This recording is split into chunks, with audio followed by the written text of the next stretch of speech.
This to order. You'll stand with me and say the pledge to the flag. I pledge Allegiance to the flag of the United States of America and to the republic for which it stands, one nation, under God, indivisible, with liberty and justice for all. Okay, I need to have a motion to set the agenda. So moved. Here, a second. Second. Oh, Seconded by, first made a motion by Tammy, seconded by Cody. Any discussion on it? I would like to say at this time that I have had several people respond and say that we have not given a 24-hour notice, which we have. The change came on just rearranging our agenda somewhat. We took some things out that we did not need. For instance, A was election of officers. We cannot have an election of officers till we know who our board members are. And so we polished it. That was the only thing that happened when we changed the agenda today. Everything else has stayed the same. Any more discussion? Call for the we're question. sure we're legal. We're good. We're legal. Hall. Aye. Hooten. Aye. Noise. Aye. Wells. Aye. Wright. Aye. Okay, do I hear a motion for executive session? I move to move into executive session pursuant to Colorado Revised Statute 24-6-402 4B, conference with an attorney for the purpose of receiving legal advice about a personnel matter per Colorado Revised Statute 24-6-402 4F. Do I hear a second? Oh, wait a minute. Who are you inviting in? Oh, I wish to invite in the Montezuma-Cortez School Board. Do I hear a second? I'll second. Motion was made by Sherry, seconded by Cody. Any discussion? Call for the question? Hall. Aye. Hooten. Aye. Noise. Aye. Wells. Aye. Wright. Aye. So at this time, we're going into executive session. We will adjourn our executive session at approximately 6:50. Thank you. This meeting is adjourned to go into executive session. We will be meeting in Dr. Vanderway's office.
Isn't that what they, can you say that again? There will be no action tonight. You'll still have to, Yeah, I will announce that. I've got people. We're back from our executive session. There will be no action taken tonight. We will re-adjourn at, let's say 7:05, just to give everybody time to get back into the room.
We gathered earlier than I expected, so I call this to order and stand and say the pledge. I pledge Allegiance to the flag of the United States of America and to the republic for which it stands, one nation, under God, indivisible, with liberty and justice for all. Hey. Do I have a motion to set the agenda? I make a motion to set the agenda. I second. Motion was made by Cody, seconded by Stacy. Any corrections? I need to amend the agenda by striking out K and L. Because ESSER, because we're not in a pandemic or anything like that, we can't use that for bonus for staff. And to be quite honest, with everything that hit me the last week and a half, I'm not prepared to talk about STEM right now. Will you amend your, Wit and wisdom? no, Just amend the K and L. agenda. Oh, I'm sorry. I did kind of want to discuss wit and wisdom. No, just amend the agenda to take out We're K and removing. L. We're just removing K and L. Can I make an amendment of my own as well? Sure. Okay. So wit and You wisdom, don't have to, I'm sorry. I had to amend it for you first and then I We gotta amend my vote on own. My amendment first, Oh. then you could amend the amendment. Okay, then I amend my motion to No, take out K and L. okay, good. Yes, you And I second. second. Fantastic. The motion has been amended by Cody and seconded by Stacy. Is there any discussion? Okay, call for the Well, question. that's where you can Just a minute. No, but we're. Hold on. We're doing the- Call for the question. We are the motion is to amend to take out K and L. Deb, are you ready? Paul. Aye. Putin. Aye. Noise. Aye. Wells. I, Right. Aye. Okay, now you may make your amendment. so I was just gonna discuss, when I brought up wit and wisdom, I know did you bring up wit and wisdom as well? Or was it just my thoughts that got wit and wisdom on here? At our last meeting, I just asked that we keep it on for the next meeting, so. Okay. so In that case, I wanted to Yes. add something to our agenda because what I was hoping to get across is doing an audit on curriculum. And so it wasn't specifically wit and wisdom. Well, it is, but it's But you can make your motion and we'll get to that. So it still stays on as wit and wisdom. You make it, you want, then you, even though we can, so can I add, I want to add something. Yes, I want to add. Then you would add it then. Yes. Yeah. Okay. I make a motion to amend our agenda to add P curriculum audit. P for curriculum model. There we go. Second. Any discussion? Motion made by Cody, seconded by Tammy to add P for curriculum audit. Is there any discussion? Call for the question. Paul. Aye. Putin. Aye. Noise. Aye. Wells. Aye. Right. Aye. Anything else with the agenda? Wow. Okay. Now, let's have a motion to accept the agenda with the addendums that were made. I make the motion to set the agenda with these addendums that have been made. Second. Motion made by Cody, seconded by Stacy. Any discussion? Call for the question. Paul. Aye. Putin. Aye. Noise. Aye. Wells. Aye. Right. Aye. Thank you. I think that's the first time we've made so many amendments. Okay, moving right along to discussion items. The first thing is consolidation of school. And I had them put community involvement in that.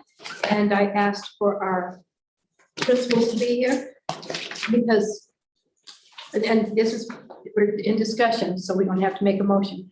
But what I propose is that because of our staff shortage and everything that's going on in our school right now, that we combine consolidation of schools and 4-day week. And we go to each school and have each school call a meeting for parents so that we can discuss it, so we can have all of our community input. And here's the catcher, before the 16th. Wow. Now then, anybody want to go there? Board. I'm just saying that before we can do anything, we need to have community involvement. I would like to see, if we're going to do something by January, we've got to move the ball. And that's why I've set this. And this is just for elementary schools, correct? No, if we're doing a 4-day week, Oh. it's for everybody. Okay, Yes. okay. I thought we were on A. Did somebody, No, that was the question I was gonna ask. oh, okay. This consolidation would be strictly go. Who is facilitating this conversation? I imagine it'll be Dr. Vanderwood. But the board will be there, or at least 1 or 2 members will be there, because we do not want the community to know that we're not backing this. That we have to show our support to Dr. Vanderwood. And if we had 2 board members at your meetings, then we would have to post a board meeting. Right. Because with the sunshine law, if there's more than 3 of us meeting, or more than 2 of us meeting, 3 or more. 3 or more, then we'd have to So, post a and, meeting. but we need to be there because we've got to show support for Dr. Vanderwood. Yeah. So I'm not asking for you to give me dates right now, but did you say something? Yeah, I mean, I think there's several ways to consider the meetings. Like one is we can have it at each school. You know, I know in the past when I've done consolidation of schools, we did all of elementary in one, like at the auditorium in the high school. So it was a unified, you know, it's kind of like an open public meeting where people have 2 minutes to speak or 3 minutes to speak. If you're speaking on behalf of the same topic, please minimize that because it's similar. We don't want it repeated over and over and over again. That's one way to do this in a faster model Could we because. add the 4-day week to it also?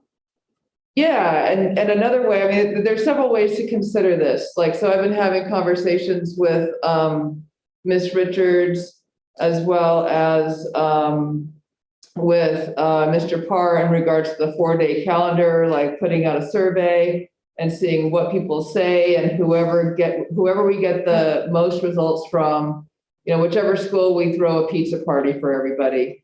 You know, the thing that's nice about the survey, it's anonymous. People feel safe. I'm not saying people don't feel safe, but it's when you're in your own home and having, you know, the option of the 4-day or the option of what we currently have. So it would be our new proposal and then 4-day. And so I have talked to Ms. Richards about that with the consolidation.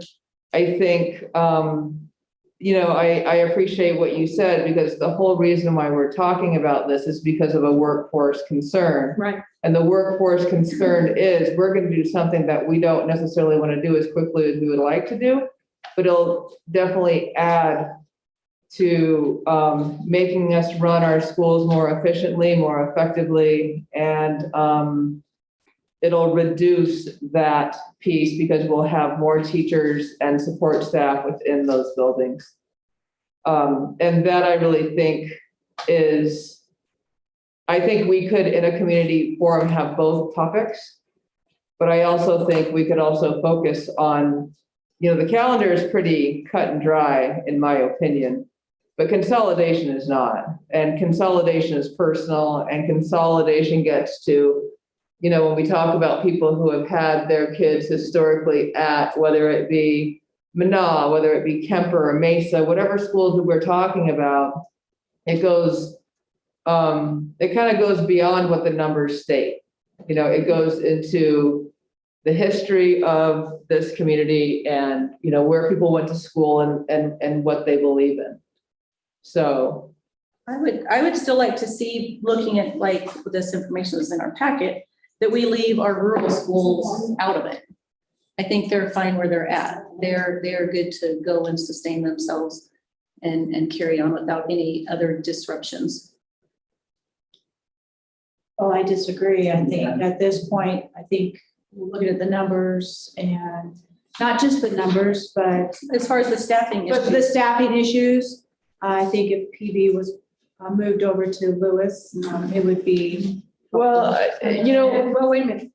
What about the numbers? Does anybody have numbers? Can I just say We have the one numbers of Yeah. this. One thing I think that is something that's very compelling to look at is if you just look at, we have, Ms. Elridge has spent some time bringing out our school district master facility study. And mind you, this is from 2009. So this is many years ago. Right.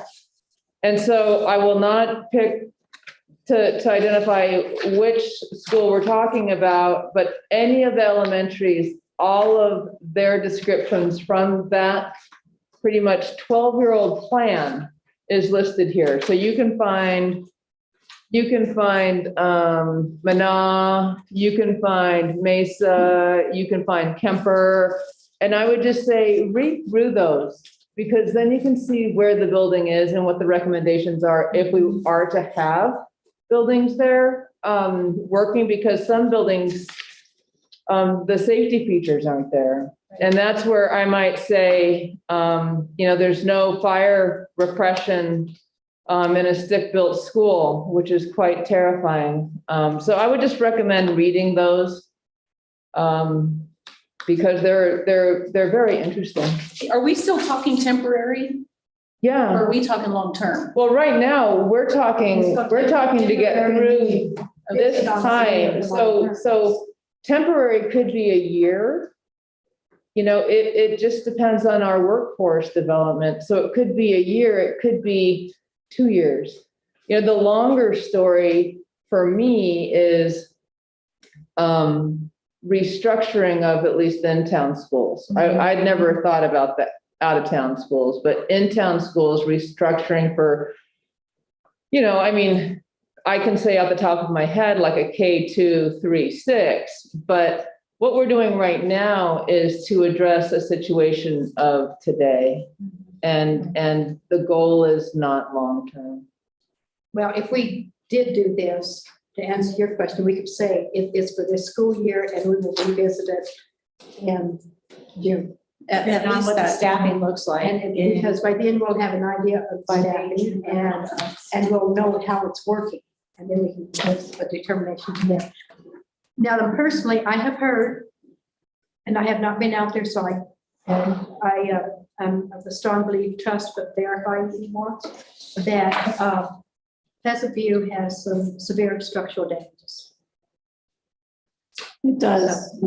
I've been out there recently. And so we've got to also think of safety for those kids.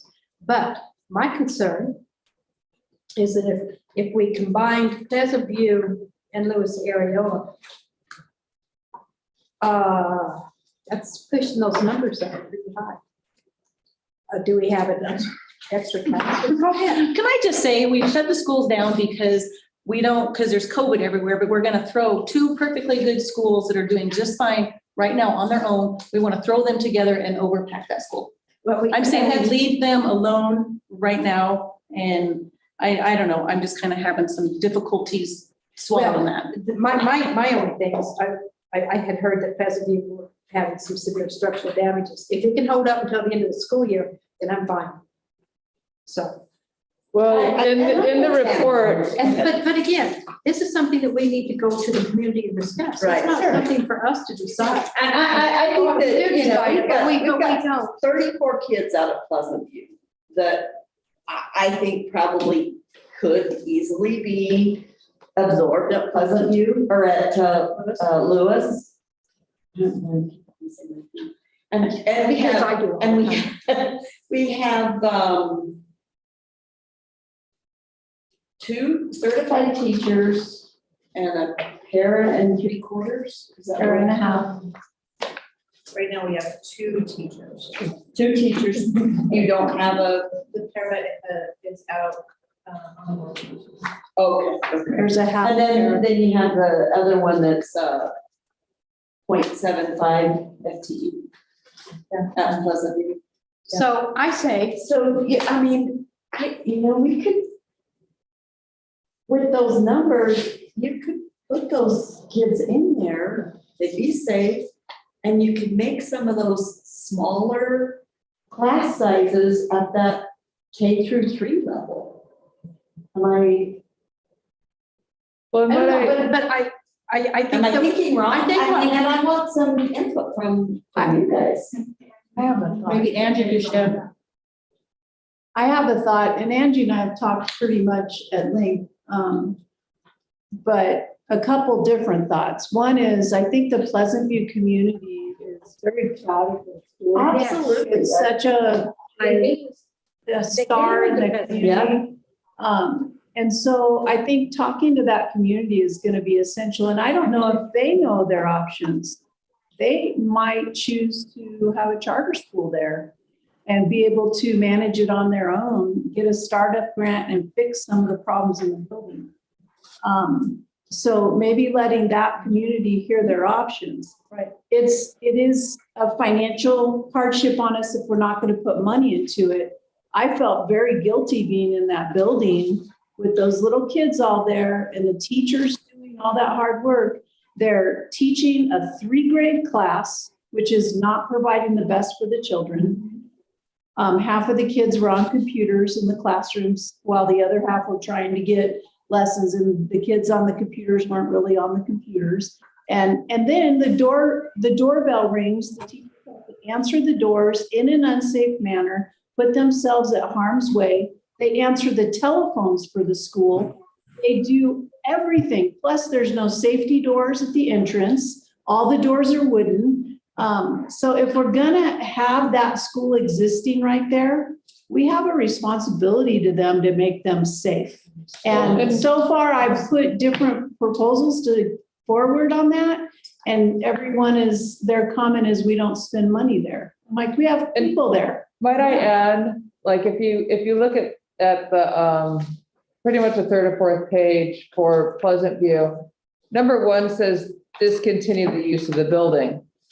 But if you go down, there's actions that we could put in place that have been there since 2009. And I can tell you right now, like, we have a school that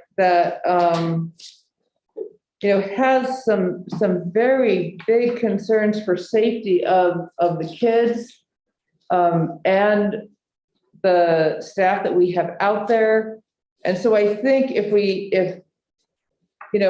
have decisions to make, but for me, it's the structure of the building is my primary concern on anything that I recommend, because it says discontinue the use of the building, and this is from 2009.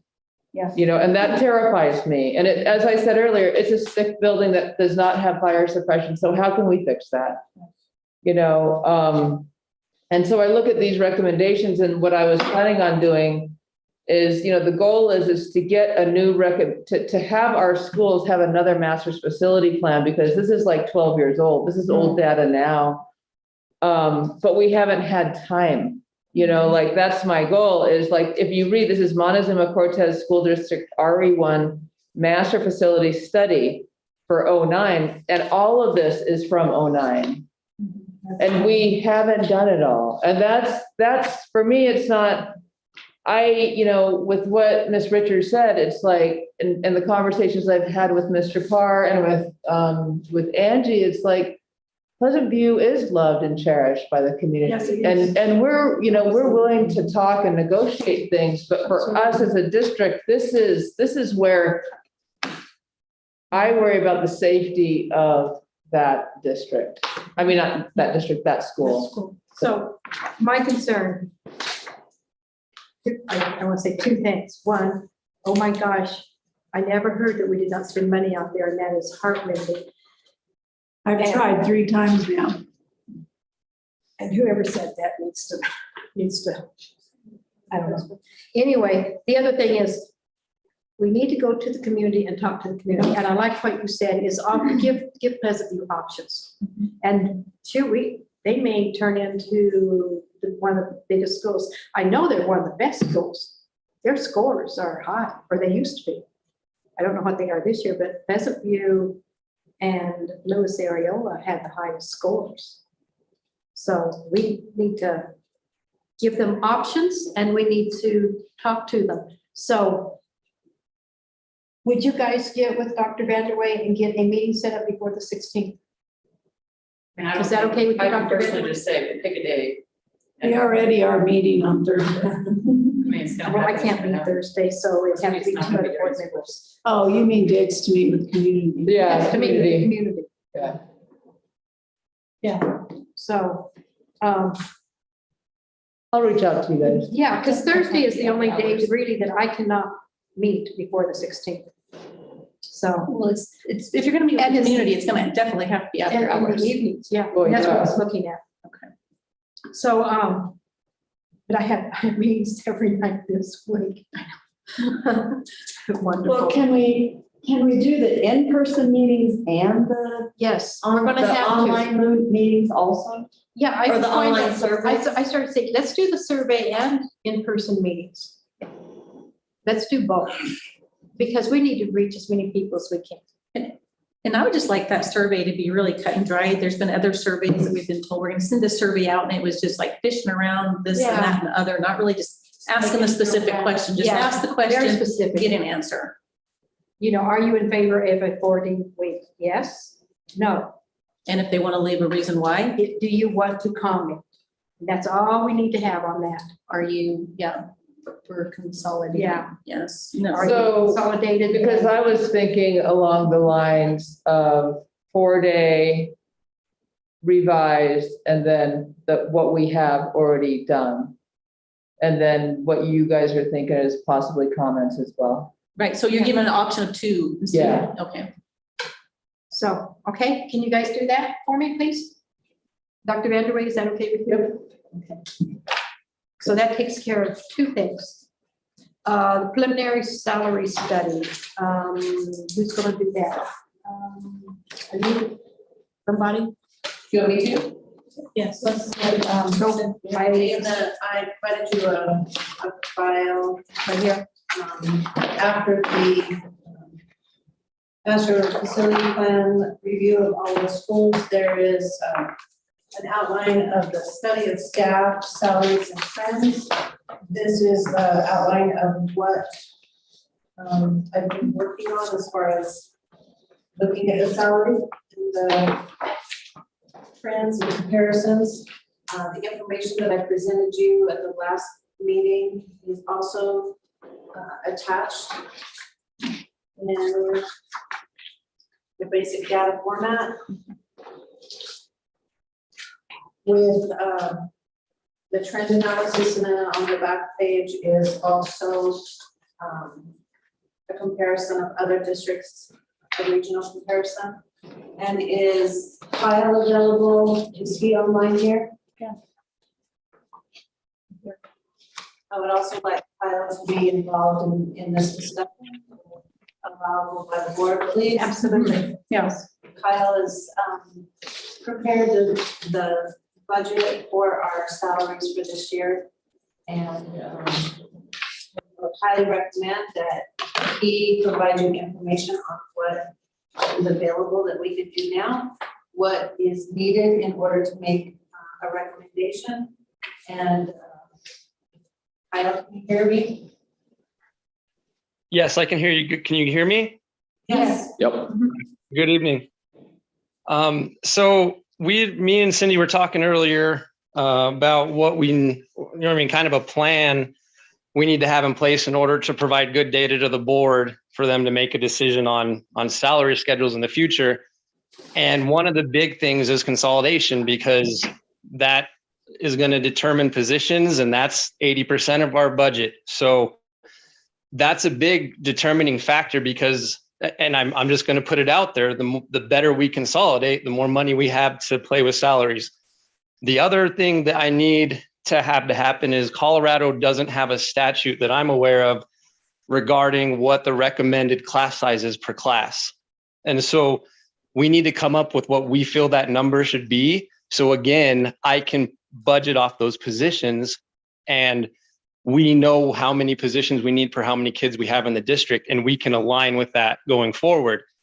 Then I know year to year how much money we have to play with, because right now, without that in place and not consolidating, is less money to play around with when it comes to salary schedules. So those are 2 things that I really need help with and some direction on before I can give you good information to be comfortable and say, yes, we can increase our salaries to this level and remain consistent without ever having to say, guess what, people, we're not going to get a step because we don't have the money in the budget for next year.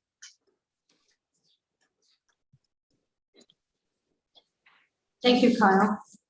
So this regional comparison and the initial compression study provides the initial overview of where we're at and where we need to be.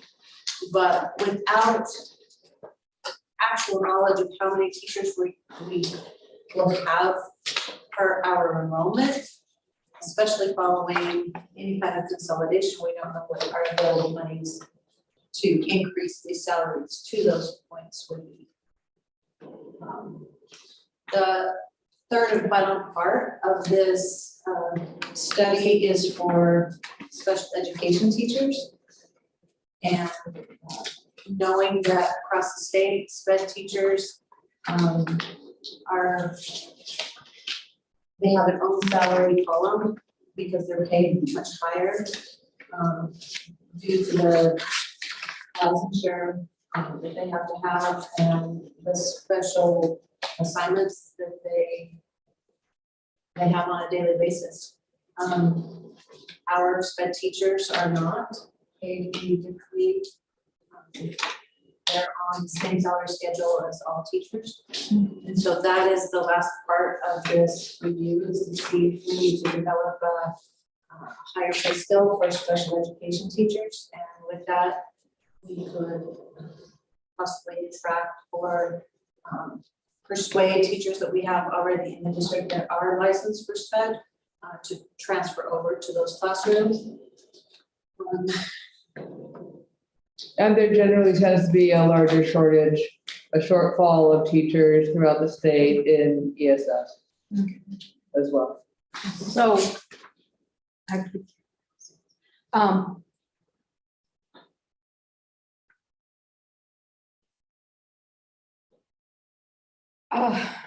struggling with this. What would you recommend for our SPED teachers, and when do you recommend to take it? You or Kyle, either one of you, I don't care. Kyle's not unmuted. My recommendation would be to pay our special education teachers their salary times a half. Which would be approximately, If they were making 30,000 at 15 and we bring them to 45 on their own pay scale, that's what I would recommend. But feasibly, I doubt that that is something that we can do. We may have special ed teachers that make 50, and that would mean bring them into at 75. Yeah. So so we can't do it across the board. For special ed. As Kyle said earlier, we have to have the consolidation numbers to know how many we actually need, how many are assigned per students per school.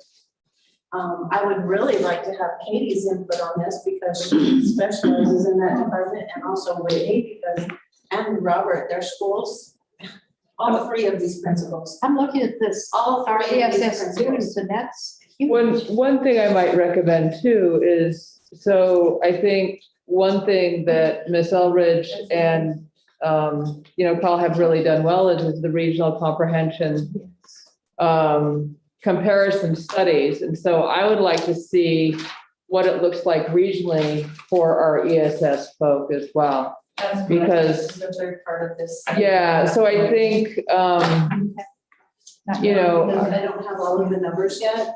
That's what I'm looking at now, though. Across the region, that's what other schools are doing. That's where their special ed teachers fall in. And I was surprised initially, but then it's very understandable. And that's how they can attract and retain. And then we say, well, what about the rest of our teachers? Aren't they worth that? But of course they are. All of our teachers are worth a mint, and we definitely have to do something in order to bring salaries where they need to be. Of course, you can see the the regional comparisons. If you look at those closely, you can see that compared, to Dolores and Mancus, we have FTE teachers of 150 nearly, and they have 33 and 51 collectively. And they're at 4 days, and their average salary is still somewhat higher than ours. So of course, we have to do something. So if you look at Archuleta County, that is, or even Bayfield, their average salary is substantially higher than ours, and we still have more teachers than they do. So a question back to, I'll direct it to Dr. Vanderway. I would imagine you've already been having those discussions of what the consolidation would look like and the class size numbers with either your admin staff and together and with your principals. Do we have an average class size kind of? And we have one that we recommend. So there is a chart in this file that I presented to you. It's 3 pages. It's Montezuma-Cortez School District distribution of students by school, grade, and IEP status. It looks like this on the front page. Oh, okay. Yes. It has the schools broke down by grade, how many enrollment, how many students in each grade at each school across the board. It starts with middle school, Kemper, Lewis, Manon, Mesa, the high school, Peach. Oh, thank you. And then it has total students, and then out of those total students, it provides the total students with IEPs, ESS students. So we have 2,302 students enrolled, and 333 students with IEPs that need special education. In the following page, you can see this is when we ran the numbers, and this was in September 23rd. Okay. The following page, yep. And one thing that, and I know I've mentioned this in several meetings, but one thing that this district has really valued is smaller class sizes. And, I value that as well, especially when you look at school districts that have high population of kids that aren't excelling academically. When you look at academic achievement, you look at smaller class sizes, it normally goes together. However, what we have found is, the actual count isn't necessarily the actual attendance. And so it's really, if we are to, consolidate a school, let's say, the way in which we look at it is generally the way in which I would look at it is I would do a master's, I would do the district master facility study again and see which schools are where they need to be and then make recommendations based off of that.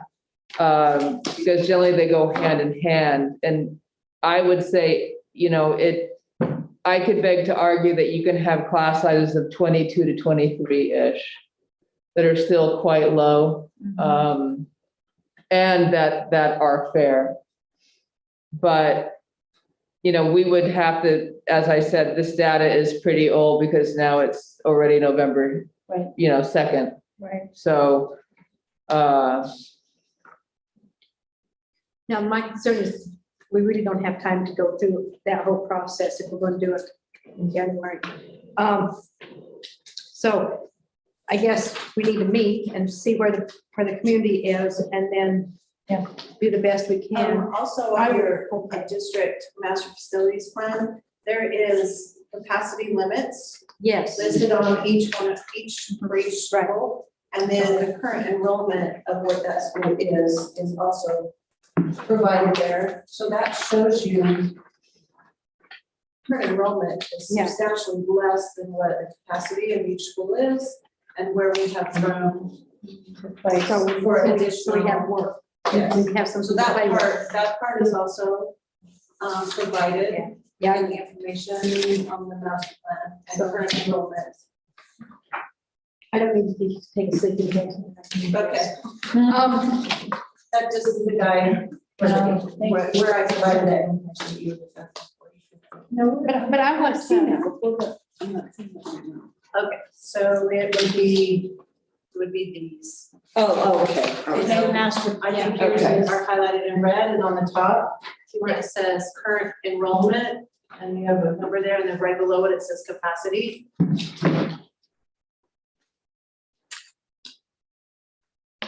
Oh, okay, I see. Okay, Yeah.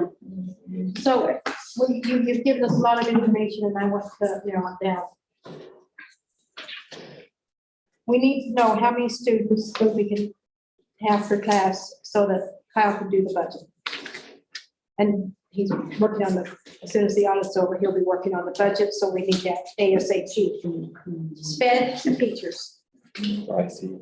You're working on finding out what it is around. Sorry. Is there any possible way that you can have that, get that information, give it to us a week, 2 weeks early, so that we can vote on it at our board meeting? I know I feel like that we might be, we're discussing it tonight, but give us a recommendation, give us the information, give us a recommendation, and we can vote yea or nay. Is that feasible for you? It will be feasible to have a recommendation for special ed teachers, and I will also try to have the information for the rest of the teachers. Thank you. And my understanding is, because I have a lot of people talking to me anymore, that we desperately need sped teachers. And we might be losing some if we don't get our salaries up, because they do not have a living wage. I had one tell me that if we couldn't do something, they were going to quit. So we need to act on this. And we actually have that with many of our teachers. So, So it's not no, it's not, but you know what? solely, I agree with you, except sped, we're skirting the law, and I am going to make a phone call to CDE tomorrow to talk to a personal friend of mine that can help us, because he's helped me many times, but he can give me advice. And I'm going to call him and ask him to help us figure out some things. And so, Cindy, if it's okay with you, I will share with you the information he gives me, because he will probably be talking salaries, if I guess that. But he's awesome, and you guys will all meet him at the CASB conference, I'm sure, because he usually does workshops. Okay. Is there anything else that you would like to share on the salary schedule?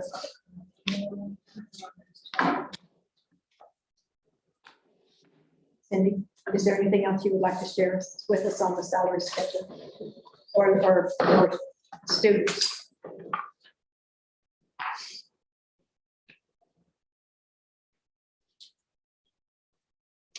And there are, just so you know, when you look at the plans, there are capacity amounts Right. in each of the rooms, but as you can see, different schools have different capacities and Sure. would never go to 42. Just so you know, because some of them say 42. So that's one thing, like when we look at the concept of possibly consolidating 3 different schools, we also need to walk through and identify if we've capped it at, let's say 23-ish, we have to make sure, because some of these enrollment levels are based off of a larger class size. I can see where you can combine some specials, though. Yeah. May I say, Higher. may I say that when I taught 7th grade, I was ecstatic when I had 27 students per classroom. And sometimes 7th graders were like teaching kindergartners. Sometimes. Just throwing that out. I loved my kids. I will tell you, I miss going in every day, but they can be on the wall. I Okay, have a couple questions. go ahead. I have a couple things.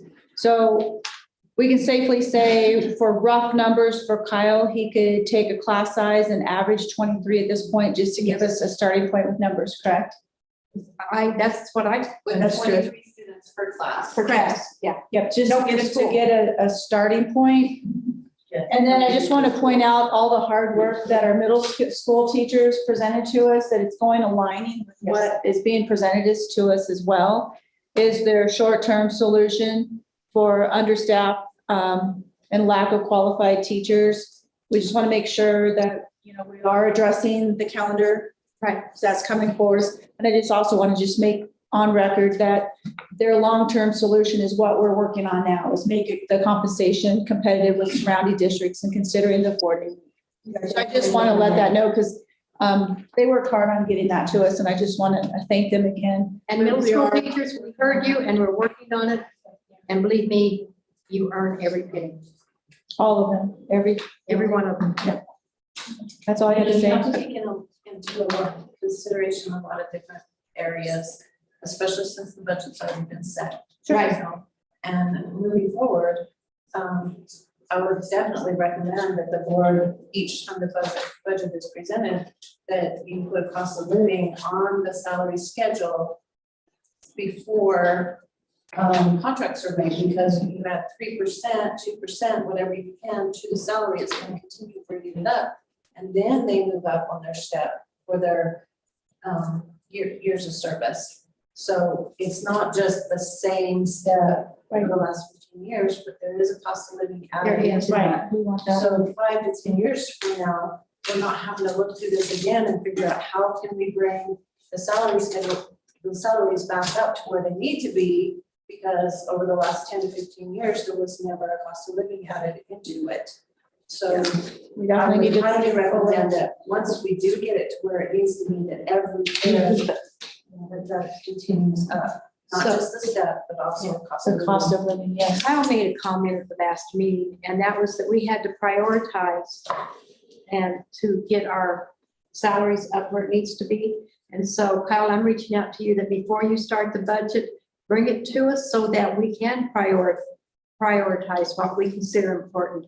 And right now, my priority is staff salaries. I don't know what anybody else's is, but that's my personal one. So be sure and come to us before you start, because I don't want to get started and us change you. I'm also hearing the disciplinary issues are a big factor. So I mean, if we got that under control as well, a lot of them would be maybe more apt to deal with the pay they're getting right now, even though it's very low. Yeah, it's super low, but taking a low pay on top of trying to take care of all the disciplinary issues is a lot. Yes. A lot. So I think we need to address that as well. I agree 100%. And Deb, would you put that on December's work session? Discipline. That is something that's got to be dealt with. Yesterday. Yeah, we're about 2 years too late. So So Thank is that a discussion item for for the work session, okay, There's not a December work session. right. well, I'm not president, but let's put it on January. You are right. You are the president right now. So whoever, We could be next Tuesday. yeah. I guess I'm gonna ask, what are we gonna talk about discipline? We need to where- find out what's going on, and I would like to start seeing I don't need names, but I need expulsions and suspensions personally, because that gives the board an idea of discipline. And where do we go from there? What do we do? Do we lay down stricter policies? Do we, I don't know. I don't know. I mean, there needs to be, we There- need to there find needs out, to be you know, repercussions as far as, I know for there's laws and legalities and all of this, but I mean, being held accountable, Yes. I mean, first and foremost, not just, we can't do anything, sorry, and then they just continue. Yeah. There has to be a line somewhere. And so That- let's, that- and I don't know what the legality of it is. So Liz, Risha, I'm happy to add You. some specifics to my report from the principals. Okay. Pull that off of their PBIS and Power School reports and give it to you. okay. I also oversee the discipline hearings for the district. So I don't want names. Grade levels would be nice, The but numbers. not just numbers, not schools and not names. Or students that are, if there's 15 Repeat disciplinary issues offenders, that month. that's and the repeat important thing, offend- yeah, are they repeat offenders? If we have 10 expulsions in 2 months, are they the same? Are they the same student? Or are they 10 different students?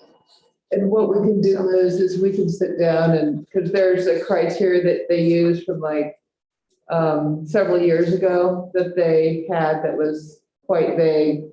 And we can develop that so that we can add it. Because if someone's been expelled 6 times in a semester, there needs to be consequences. Well, if they're expelled once, they're not. But that's right. I just You mean suspended. suspended. They're suspended, yeah. Well, but you can be expelled for a semester. And I'm happy to share how it works, because, and I'll do that in my report. So, you Okay. know, I did a little bit last time, but I'll be more specific so you can see. And the did you details. possibly sit down and talk to me at some point about what the board can do about discipline? Because I'm not really sure. I'm not sure what we can do, and I'm not sure that It's pretty operational, but. yeah. And for me, it's, And this is that gray line, and I don't want to cross over on the administration side, I would. but I don't want them to think that we don't care and Right. we're not there to help. So we need some guidance. And I appreciate you guys circling back to the middle school staff concerns, because they are across the district. Mhm. But your leadership is also new, and I know for myself, I'm working overtime to support those needs and to make sure that we deal with them quickly. And there was no processes there, so we had to put that in place. But now we're trying to be not reactive, but proactive in helping the principals in a better way and in a way where they have good feedback when there's an issue. So And the discussion would be just you sharing with us what you're doing. well, and let them give you some feedback too on what we're doing, because I think some of the comments may have come from past history. So we're trying hard to make changes for them. and there's also there's also the concept of universal PBIS. So each one of these administrators, for the most part, has worked very diligently to create PBIS within their own school. But generally speaking, PBIS is a universal framework that starts from the district office, and it provides systems of support so that we have one universal discipline system. And we have not done that. That would be my recommendation as we move forward. However, right now is not the time to implement it because of what we're dealing with. Like, I would look at, talking about how we can do something later on. But for me, it's, I know Kemper has implemented PBIS, and so has Mana, and so. Do you mind saying what PBS? Oh, it's positive behavior intervention support. Well, I Sorry. knew what it was, but Oh. we have people on YouTube, And me. so. And me, Cody says. I knew it was disciplinary. Yeah, positive behavior intervention. Is So- It's a the system. disciplinary reward part of it. Yeah, it's tiered, It's okay. So, so. Brand new term to me. okay, is there anything else to go under this? Now the kids survey. I received many emails about it. I read it. Oh my gosh. I was so upset when I read it. So I was actually in Liz's office having her help me with a survey that I have to do for TAG, Early Childhood Learning.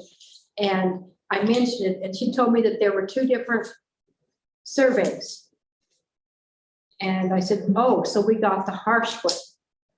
And she said, no, you got the easy one. The censored. The censored one. Yeah. Well, if that was censored, I am saying that I don't want it back in our schools.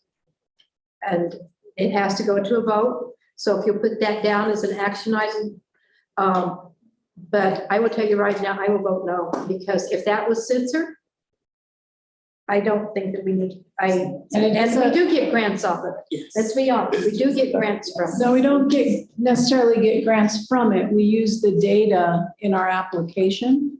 And we have one that we use data for, but it's voluntary and districts do not have to participate.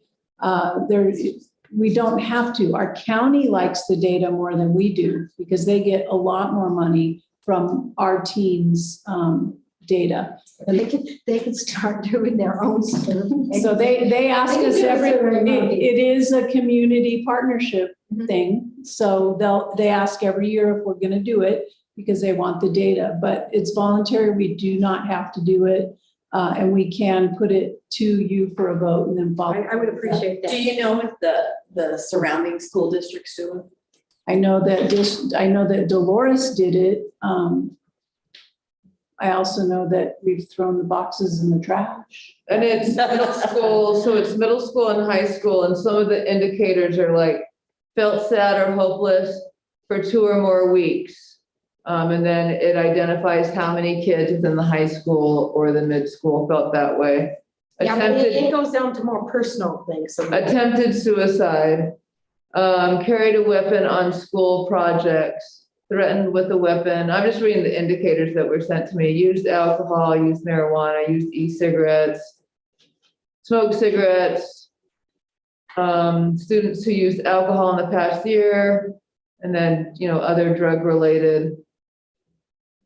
Well, the ones I was reading was I how have many this right partners, here. how many partners they had sex with and how they identified and why they identified. And that's not anybody's business, but that child's and that family's business. See, I think it's good information to have. I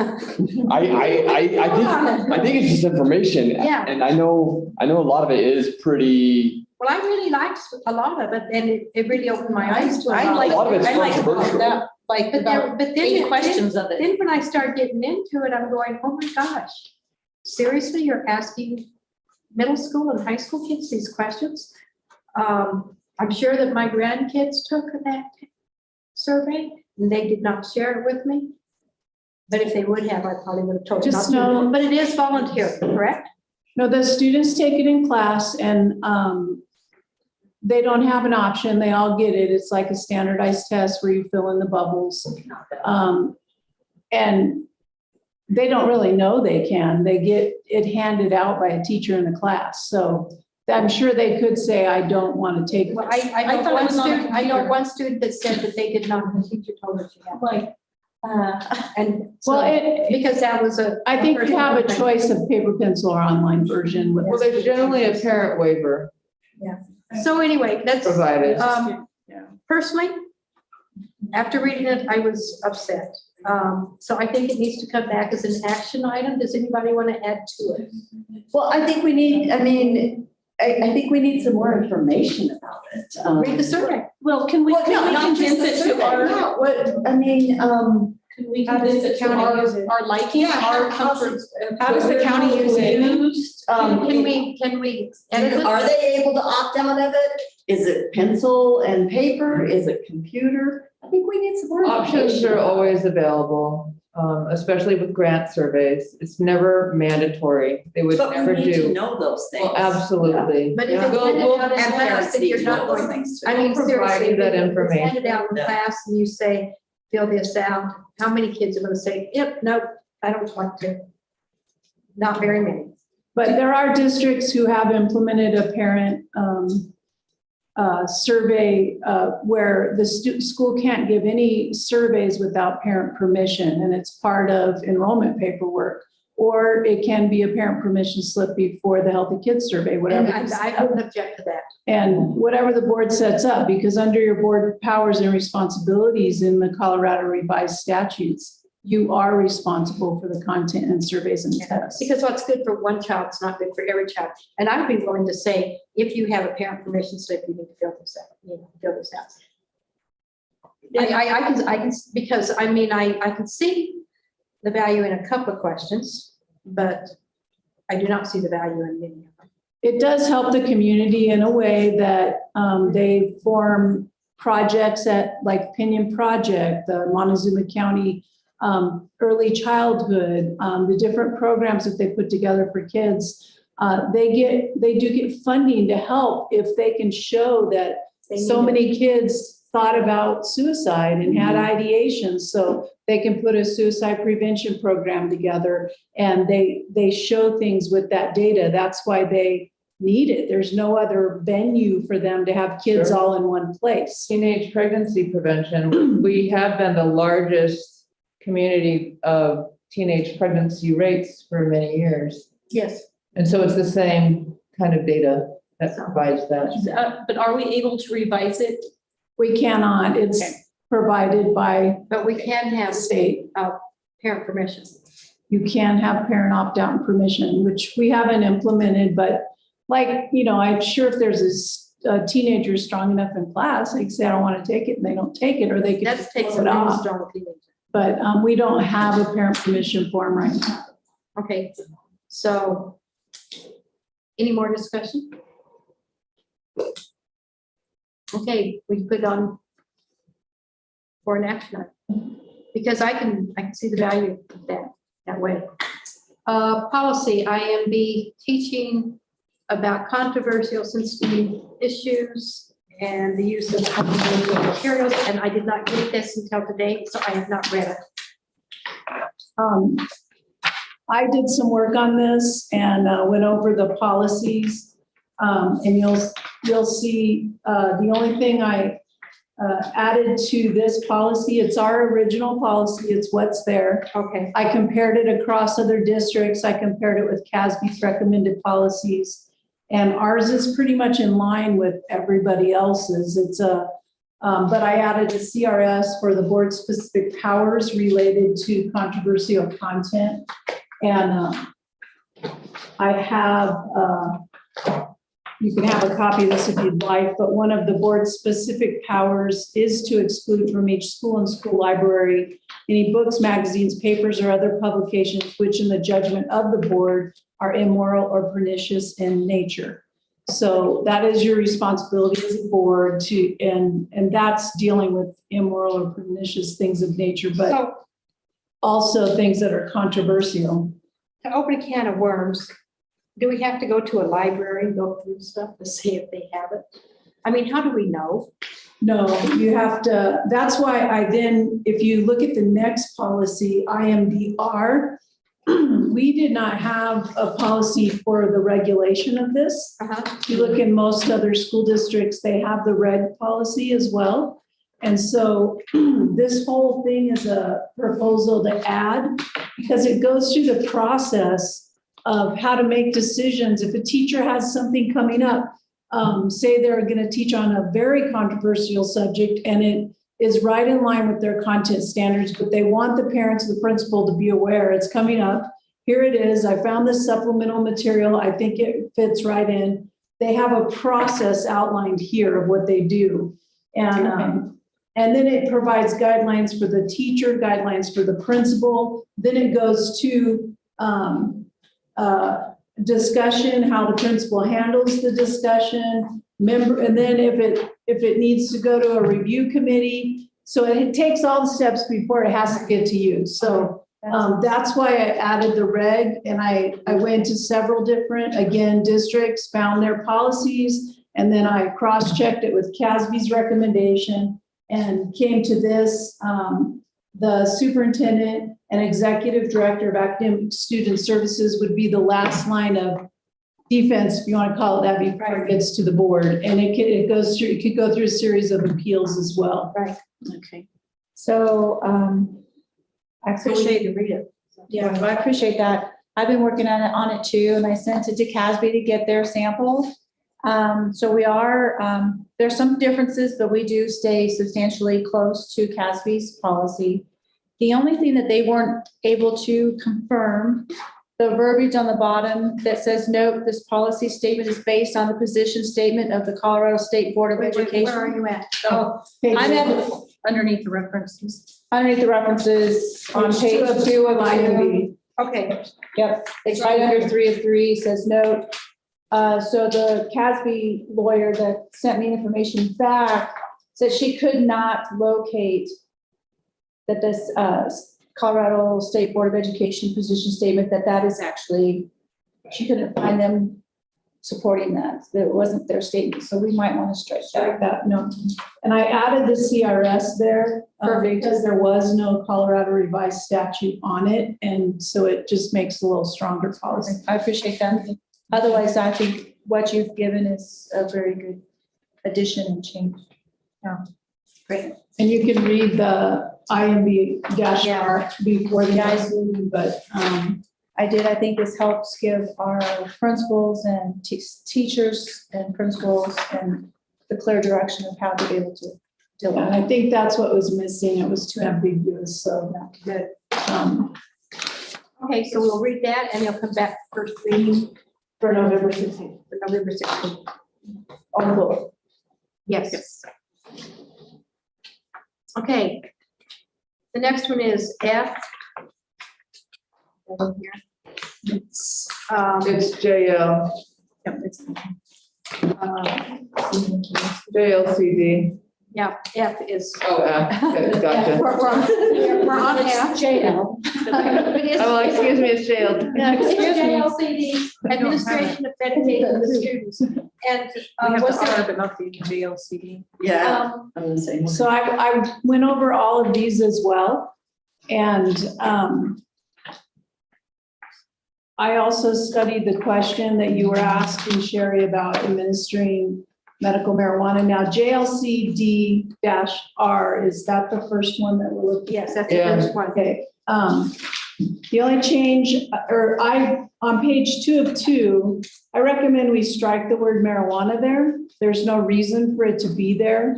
I'm not sure why it was added. It's already implied through the use of the word medication. So we don't say what kind of anaphylaxis medication we're using. We don't. So I recommend we just strike it and put a revision there. That's my recommendation for that. I don't see any needed change in this particular policy because our administration of medication is going to be regulated no matter what. So, and then same with JLCD-E. That's just a form that is still applicable, no changes. And then JLCDB, is everybody tracking with that? Yeah. Okay.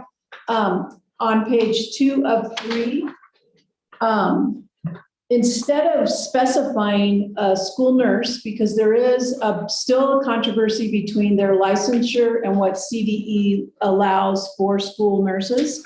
The recommendation, and I have the Colorado code in front of me, boards do have to rule on administering medical marijuana. That came into being in 2020. You have to have it in your policy. Okay.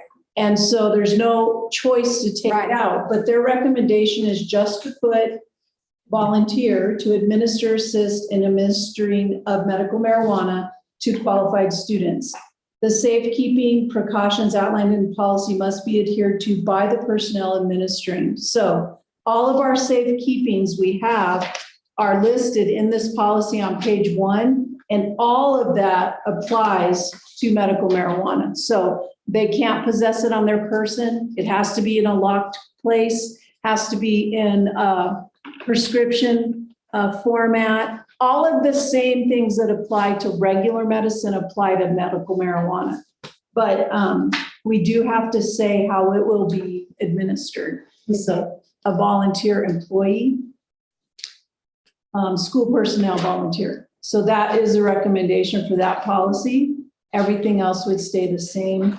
So do we have criteria on the school personnel? Like, do they need to be a certain Well, level? we do, and it says, it's on page 1.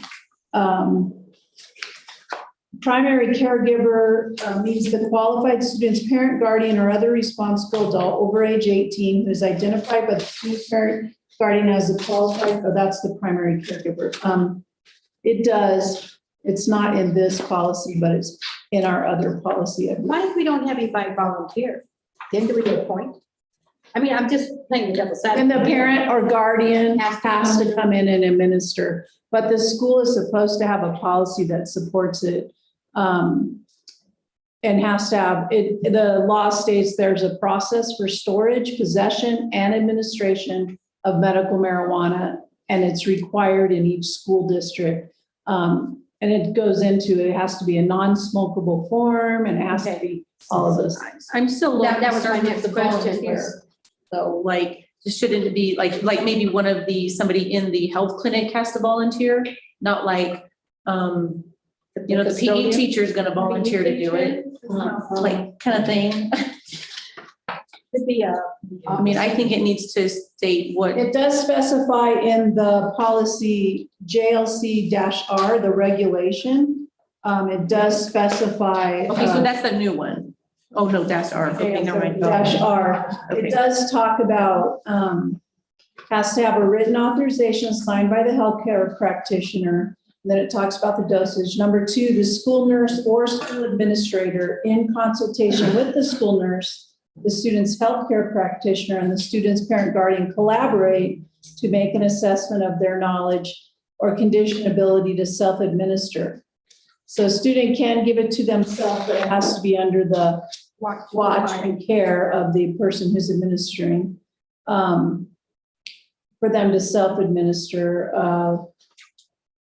The treatment plan has to be put in place, and the student has to report to the nurse or designee at the school immediately after the use, and that's even for a inhaler or a EpiPen. I have a question over that. I carry my inhaler with me all the time because the minute I put a mask on, well, not the minute, but within 30 minutes after I put a mask on, my asthma flares up. If we have a student mask and his asthma flares up, and he doesn't have his inhaler. I think they can carry that, right? They can get a release to carry Okay. EpiPens and inhalers. But you're saying they need to go to somebody, if they use their inhaler or their EpiPen, they have to go report that they used it? Is that what I'm hearing? They're supposed to report that they self-medicated. Okay. Any controlled substance has to be locked in a safe locked. It does, and it says that, what the designated location is and how it has to be. Okay. on. Well, I just, I mean, because the first time I read that, I'm going, I carry mine with me all the time because I use it all the time. Sherry, are you, when you're talking about Sherry Noyce on the volunteer, are you omitting the school personnel may volunteer, or are you just reading this at that a volunteer? Yeah, well, it says school personnel, which is PE teacher? or- anybody that works at the school. Okay, So it says school personnel may volunteer, so, I mean, does that mean anybody can do that, or are we gonna limit? Well, what the law suggests Administration? that we say is school personnel may volunteer to possess, administer, or assist in the administration of medical marijuana in non-smokable form to any student with a valid recommendation for medical marijuana. So that's the recommended language, but it's your policy. So if you want to make it tighter, then make it tighter. It's your policy. It can't be a nurse because we're not going to endanger her licensure. I mean, you could say an administrator, or you could say, And does it have to be the same one? I mean, because it says you gotta have written, like, know who's gonna be One administering person is this. going to be. well, they put, That's the thing. I reached out to Jacqueline and I got some information from her and she cannot do this. Right, It okay. will Okay. jeopardize it because it it is a, says, yeah. well, she says it does. The FDA has not approved medical marijuana, so schools would be liable for any bad outcomes if school personnel administer it. So, So we need to leave it out, we just need to leave it in the parents' hands. yeah, and she also said But we the have to reason have that it it was, Federal law. But so what we can do. a licensed health, let's see, wait. Is, Because she holds a multi-state license. If she would, it would be in jeopardy of losing her license because just because we're doing it in Colorado, Utah doesn't have a medical marijuana. So you know, And what we could have a student from Utah that we don't know about that's coming in and wanting this medical marijuana. If we, and I'm playing the devil's advocate from long times of law enforcement and seeing lots of lawsuits here. You say, Joe Schmo PE teacher says, yeah, I'll do that. I'll be the guy that does that. Okay, you do that, and it's 30 minutes before lunch. Accidentally, we're all humans, accidentally this kid gets too much. Gets out in his car and he is involved in an accident. And you do a BA on him, you do a blood draw on him, and it comes back as THC. Somebody's head is gonna roll, Well, and we have to pick it up. one thing we can do too is we can go back and, you know, Ms. Richards is part of the safety team. And so we can work on, you know, with Ms. Hall and our director of nurses and follow up with their recommendations on what defining volunteer means. Okay, Yeah. so. You know, and maybe becoming more clear on what that might mean. Or you may choose to say that the parent or guardian or primary caregiver has to come to the school property to I think administer. that would be the cleanest. That would be I the think thing. so. That'd be You don't cleanest. think so? Yeah, oh, I was like, you don't yeah, think so? no, yes. That's what I I was like, prefer. I care. No. That's why I say it's your policy to make. You just have, by law, have to have a policy in administering And medical. it does not say that, so, yeah, you know, I I think mean, that just would be easier. it would be easier if we said Let's caregiver, just say that. So you want to have that wording. Caregiver, legal Yeah. guardian. legal guardian, caregiver. Parent, Somebody caregiver. that's not part of the school district. And they have to follow the safekeeping precautions. Absolutely. Yes. So it would be page 2 of 3, JLCDB. We're gonna change the first sentence wording. Under additional parameters, right? Yes. Mhm. Yeah, so. So We're just gonna say the primary caregiver. I'll do it with you. That's fine. Primary caregiver will administer on school property according to blah, blah, blah. And a designated spot, right? Because that's pretty much what it was, like in a designated area. Mhm. Yeah, so that needs to stay in that. And those parameters are reiterated in 3 policies, so it's pretty clear how and where. Right. It's just not clear who. Okay, Okay, that makes me feel better. that's good. Thank you. So with that word changing, that will be presented as a second reading. No, first reading. You want it to be first? Yeah, this is discussion, so this isn't a first reading. Oh, But it was October. No, because we didn't like it, so we said, no, we're not going to vote on it. Bring it Oh, back. right, we did. That's right. We struck it. So it will be first reading. But you put it on hold, so your first reading can still count. But if you want to go 2 more, you can, but it is allowable because you held it. Yeah, So you we stopped the discussed it. second reading. So now that you've discussed it, if you're happy with it, your second reading can go forward. That's true. So you guys want to do it as a second reading? That's fine. Okay, bring it as a second reading. With the Second changes. reading, Yes. the changes. Thank you. Thanks, Deborah. Okay, so we took care of all those policies. J. I got it.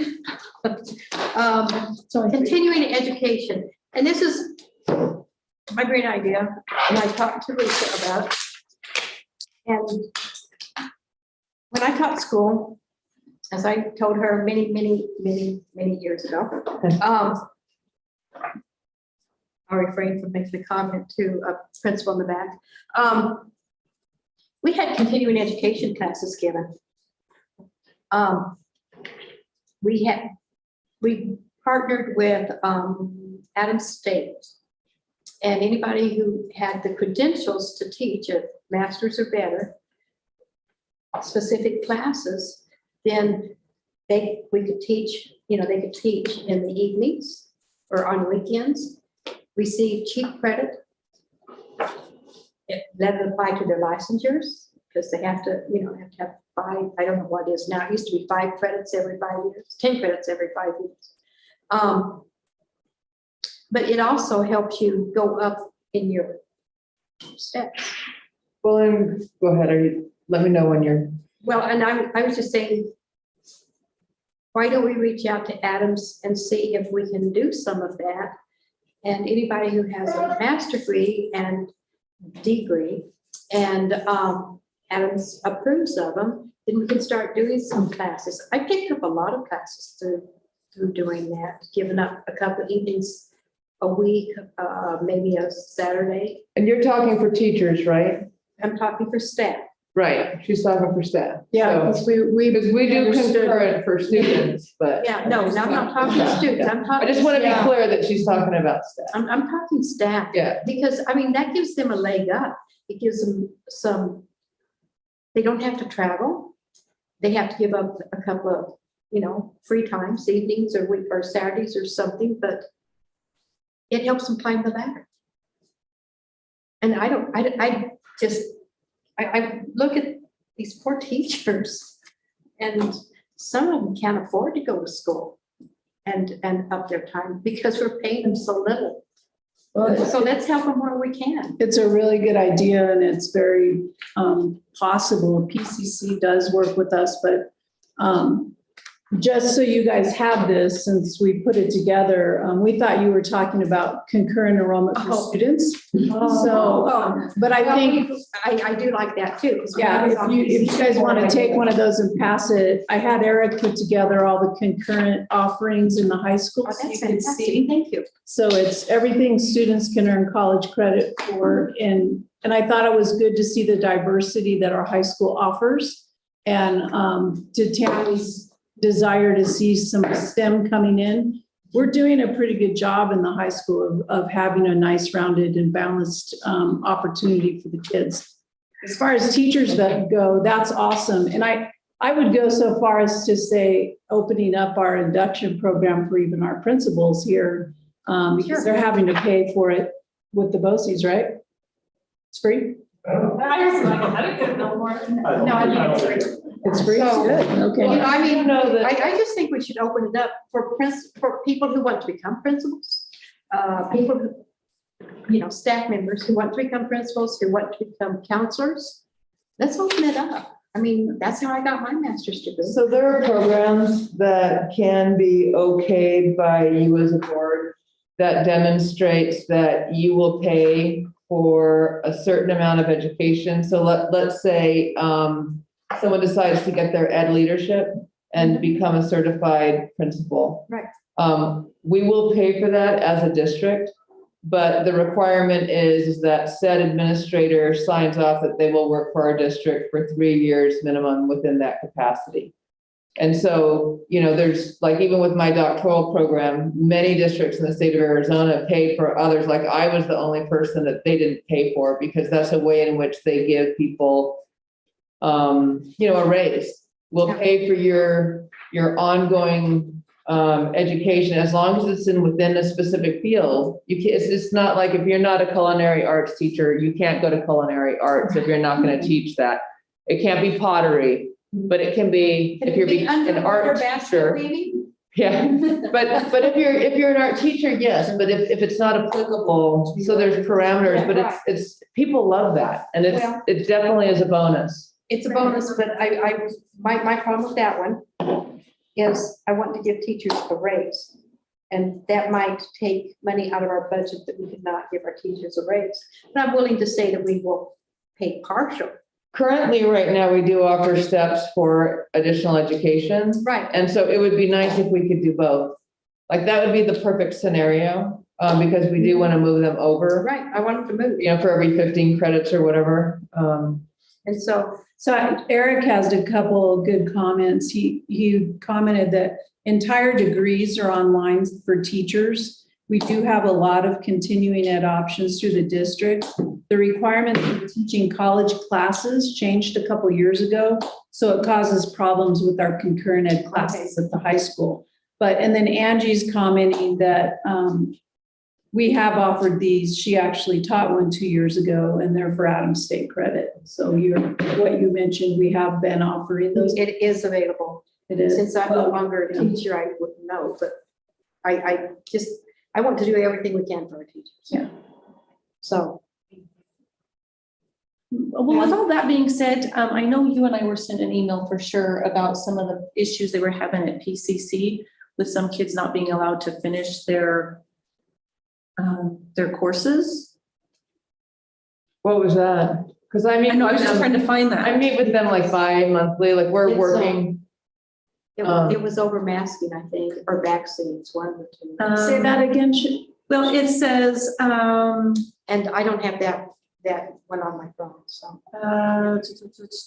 they have to, I get, it was over the vaccines or test Yeah. weekly to stay in school over the next quarter. Oh, that He has is. to refund the That was course. for their CNA class. I think. This was That- for that is mechanics. For any students, they just implemented that. If they're not vaccinated, they have to do the serial testing to continue Okay, to attend. okay, so, okay. Because I know a lot of people who dropped out of the nursing program because of that. Okay. Okay, so have we beat that dead horse? Do we know where we're going with that? If you think that the school should help with some of that, bring a proposal. Otherwise, we'll let it continue as is. Does that make sense? And Eric clarified that the vaccination mandate starts in January for the new semester. Oh, for the PCC students? Okay.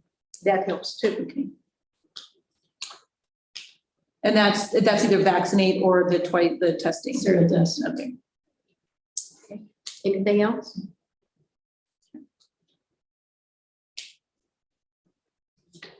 Our next one is M, student representative on the school board. And Tammy and I have been talking about that because we've had one every year.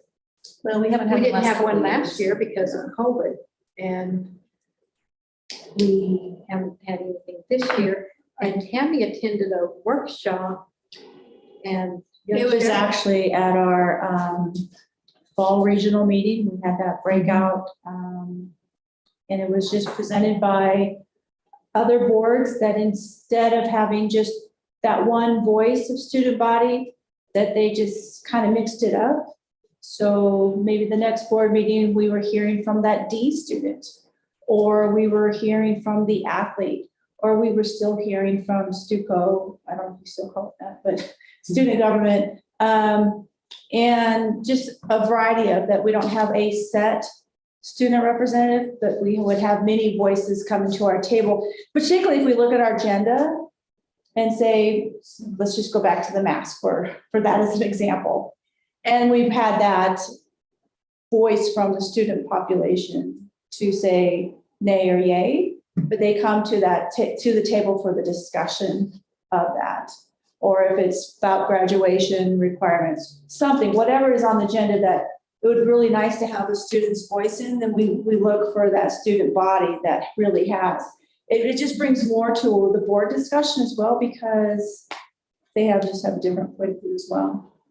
Well, in our policy, because if we have a student representative, that student representative is involved in all of our discussion. Mhm. Doesn't have a vote, but is involved in all of our discussion. Right. And so if we mix that up, because we have to accept their, what do you want to call it? Their intent to be a representative for us. But I'm saying, like, we can still hear from these kids during citizens address the board if there's an issue that they want to address us with. But I would still be in favor of having like the one representative be here and be that representative to, because I don't know how you would have several to be a part of a discussion and kind of move forth with the board as almost a board member without a vote. Is You that- would want you would want consistent participant. Then I would or take it to the step, participant. have the designated student that comes to our board meetings, but have that different student group during the work session, Oh, okay. when we're just in discussion. Well, and that was my next thing, So, is because we discussed very little in our regular board meeting now. Right, So that we need to have a student in our Right. work session. And sometimes it's better to have a variety of student, but we have that one person, student at the board meetings.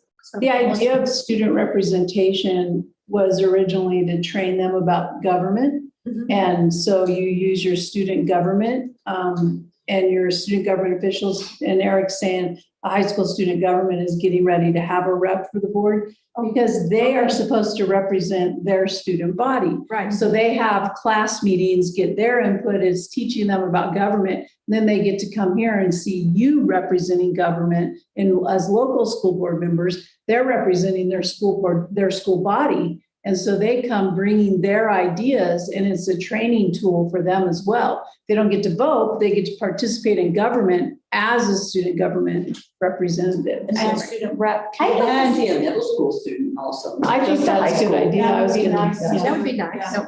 I would like to see that. And we can do that. We can.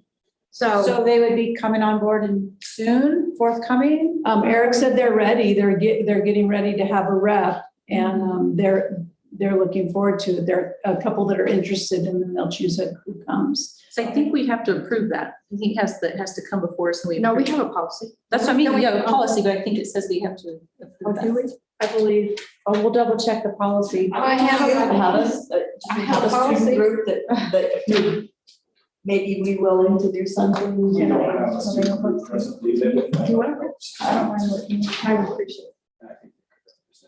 Awesome. What did he say? I was. He said they don't have a student I'll just give you the group computer. I can find it presently, fast. but they do, he has some kids who Okay. he thinks would be That would willing be, to do that that. would be really good if you can do that And for us. if that was the case, then I think that we could work in a system to move back to having something like. You know, and they don't have to be a straight A student, but if somebody, in fact, they can be a straight D student as long as they're willing to voice an opinion of legitimate. Okay? A lot of times our straight D students are our brightest students. Okay, so Tammy is looking up what our policy says, and so when she finds it, we'll tell you if it's an action item or not, okay? Thank you. Are you ready for us to keep going, or do you want to keep reading? No, you can keep Okay. going. The next one, is there anything else on student representation? Okay. Our next one is meeting with high school students. We have done that, but last year we did not due to COVID. But, and for our new admin team, we used to go, and we wanted to start doing it twice a year, but we did not do it early enough. But I was thinking maybe in February. What happens is the board goes to the high school, and anybody that's interested in coming, and we're there, and we're a panel, and they ask us questions. We do a brief introduction and tell them what we do and our duties, and then allow them to ask questions. They have very informative questions. They're well thought, and it has certainly helped us in some decision-making that we have made in the past. Is it voluntary for the students, or? It is voluntary. We ask Let them know that, you're there. we ask that it's advertised, you know, it's in the announcements and Be things like 15 that. minutes, not just 15 minutes Yeah. before the meeting, like it was Yeah. the last time. But any student that wants to do, then let them be excused from the classroom. And, you know, it can be the last 30 minutes of the day, but, you know, and we meet in the library, we can meet in the auditorium, wherever Mr. Chandler wants us to meet. But if we go there and we talk to the students and we work with them and we answer their questions. Why do we have to have this many credits in English or math? You know, and we can answer that. Well, why aren't we allowed to, I don't know, why aren't we allowed to skip school, you know? Things, and that we've never had that, but you know, they ask us questions that pertains to us as a board. And a lot of times they think that we have different powers. Why did you fire this teacher, or why did you fire this teacher? Well, firstly, we did not, because we don't fire people. That has to go through a process. And it kind of opens their eyes on different things. And I Well, it would tell doesn't you, they're hurt. very strong advocates for their teachers, very strong advocates for their teachers. It doesn't hurt to have the two-way conversation, No, it right? is good. And it makes them know that you're reachable and that you listen, and then they can find out what you do and you can find out what their concerns are. So, And we're not scary. yeah. Right. Scary is And so I would recommend that we meet in February sometime. But this is a discussion and I'm doing all the talking, so I'll open it up for everybody else. Oh, no, I'm a big advocate for getting that back in the process of at least once a year, if not twice. I've always enjoyed it. They've been a great group of kids and they ask some great questions and yeah, it's very informal. I mean, as far as you don't have to dress up or anything, just show up. But the last time I was pretty disappointed because some kids are like, we just found out about it and I wasn't able to leave class. You know, it was 15 minutes. They announced, oh, the school board will be here at 3 o'clock and it's like 10 minutes till. I had one student say, well, I asked permission to go when my teachers told me no. So you're not But going. would like it advertised. So we well like in Great advance. as that, we can get a little poster up. Yeah. Yes. And, and one time a student, we said, what can we do for you as a board? And the whole, one student said, and everybody agreed, we are so tired of change. Can we just have 1 year without change? Yeah. And we're going, oh my gosh. Oh, yeah. there's- Each time we think that we're doing something for them, we're just hurting them. And so it is good for us to hear from our kids. Yeah. So, still speaking to kids, going back to M, I found the policy, it's JIBB or JIB. Jim. So it says, a non-voting student representative to the Board of Education shall be elected annually in September by the Montezuma-Cortez High School Student Senate. The member shall serve a 12-month term commencing with the second board meeting in September following the election. The student member may participate in board discussions of agenda items at regular meetings and work sessions. However, the student shall be excluded from attendance at executive sessions. The board reserves the right to bar the participation of the student member if his or her actions are unacceptable to the board. Last revised March 5th, 2000. Okay, so we don't elect the student The body, student body the student elects. government elects the representative. Okay. Okay, so. Mr. Ken, if you're hearing this, we're eagerly awaiting our newest member. Well, that kind of takes the middle school student out. But if we revise it and Yeah. add We can add middle school. Montezuma-Cortez Middle School, then And I'd like to see. And bring that back. and we'll should we put that on monkey first on, reading? we'll put that monkey on, Jerusalem back on figuring out who it's gonna be. But yeah, I would like to put that on the Yeah. revise for the agenda. Revise it. and Uh, comes up with revise somebody who does JIBB. what's in there. Yeah. To add middle school. I'm trying to clarify all of the math confusion for you. Thank you, it's helping.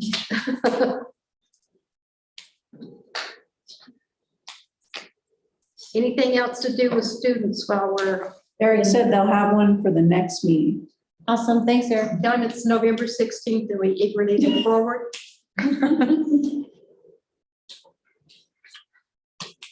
Okay, our next one is wit and wisdom. And I will let Tammy and Cody have their say about it, but I have some stuff to say too. So go ahead. Cody. Go ahead, Tammy. I think this was your item. Right, originally, I mean, it was the boards, and it just kind of down to me. I just wanted to keep it forward, because we're in the short term of it. It's not gonna go away.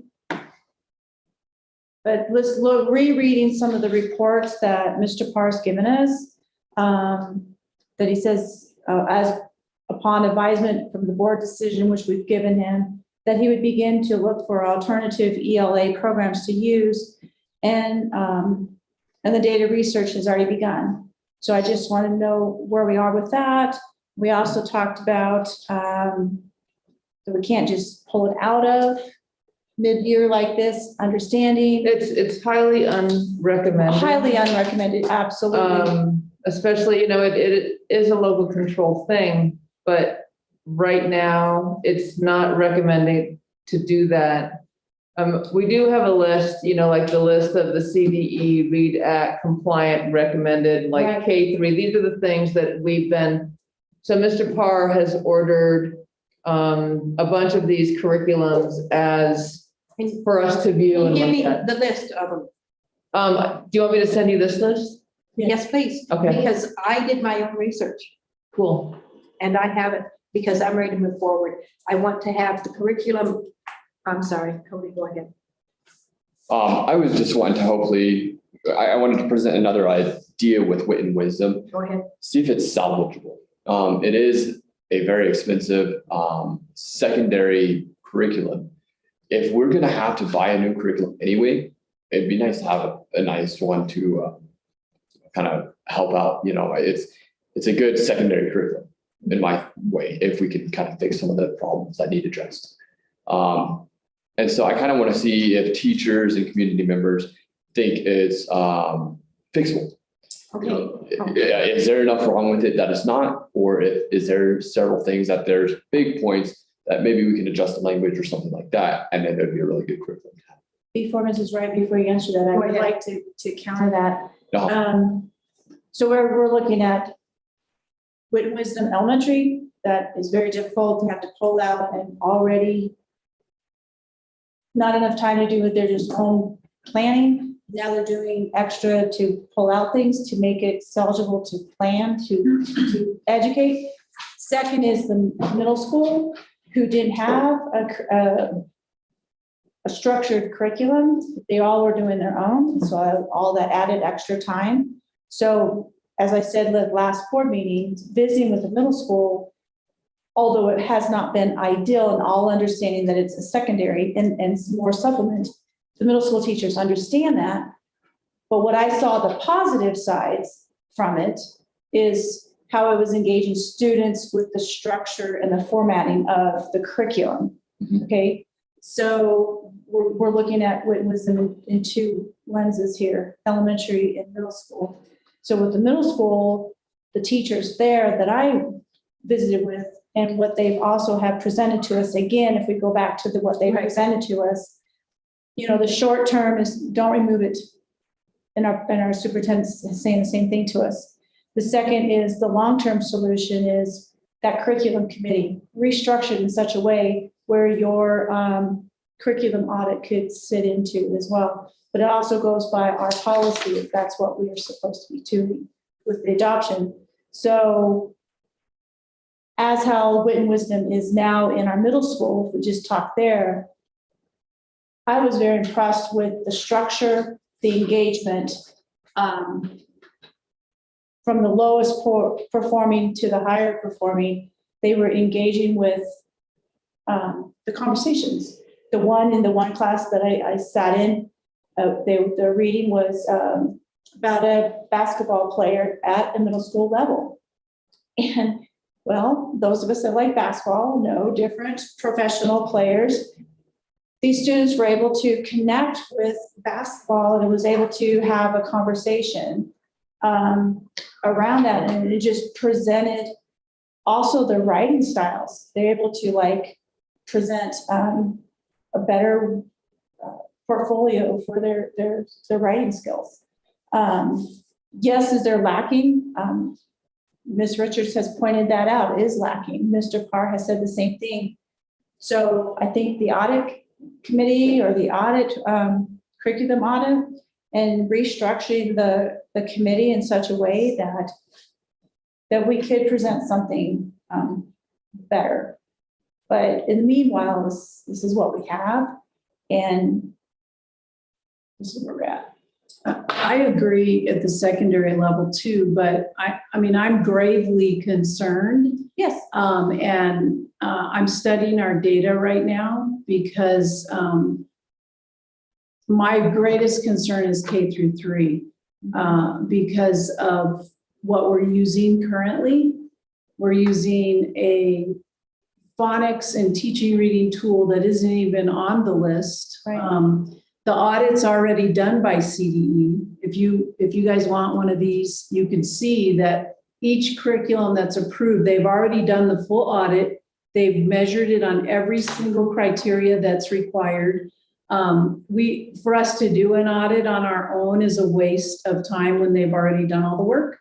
So, but you didn't. I was know. actually gonna recommend having CDC do it or CDE do it. They Which if did. they already have it, then that's. They did a What I was full planning. audit with a full panel of researchers and educators. And you can take one of these and see the results of that. But what we're lacking in the district is a reading program for the kids that does meet the criteria that's required and all of the different elements. And then an intervention program for those students who are struggling that is a consistent program that's vertically aligned through the entire district.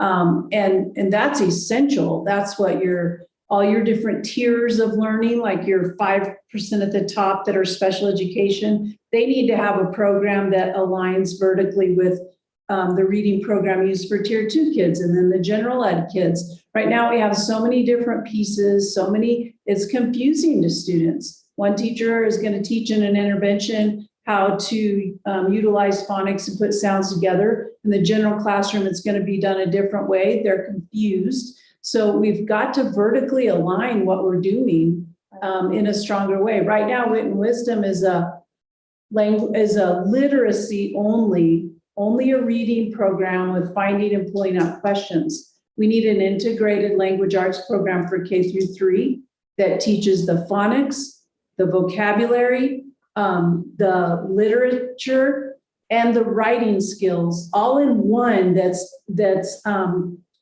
all connected. So they're reading about a sound that they're learning in phonics and they're writing that letter. It's all interconnected. When you have so many different tools, they're going to attack it in different ways. And kids are then slowed down. We have underperforming students and we're not doing what is best practice, research-based best practice. We have great teachers with great hearts and some of them are doing a great job and all of them are doing what the very best they can with the tools they have. But we as a district and you as a board are responsible to put the right tools and the best tools in their hands. Right now, the tools they have don't even show up on the CDE approved list. But That's my concern. I can say that it was not the goal of the previous administration to create that bridge. And that's what No, we're not trying to blaming do anybody. with the K-12 system of what. So, Right. so let me just. Can I just say a final, and then I will. Thank you. I just want to say, please don't take my positive side of it to say that I'm complete in agreement of keeping it, because I'm not. There's gravely areas that. I think it has some value, but it's missing. But it what misses K a through great means. deal. It misses a great deal, but I just wanted to come to the table with what it is doing. Yeah, so And we always need to hear the. now I will yield. Okay, anybody else have anything to say? I just need to say, because it's being said that how we approved the Wit and Wisdom supplementals back in 2019. And I know that the board did not approve that. It did not come before the board. I went through everything. It did not come, and I'm guessing it's because it was less than $5,000 that it wasn't presented to us. And I would like to recommend that any curriculum, be it whatever price it is, come before the board before it is purchased. And bypass that whole less than 5,000. It was purchased in 2019, I'm guessing. It was way more than 5,000. Well, this was the supplemental ones, the supplemental, it was like 2,900. Went through the minutes. We'll check with But finance. that doesn't really matter at this point. Okay. Well, what she's saying is moving forward. Anybody else have anything else to say? Okay, then because we have talked about this since August, and frankly, I'm tired of it. And so it's time to move forward. If you have a list of I sent that it Jim's to, done, okay, well, it's in your. I can't get on my phone, or if you did, I didn't.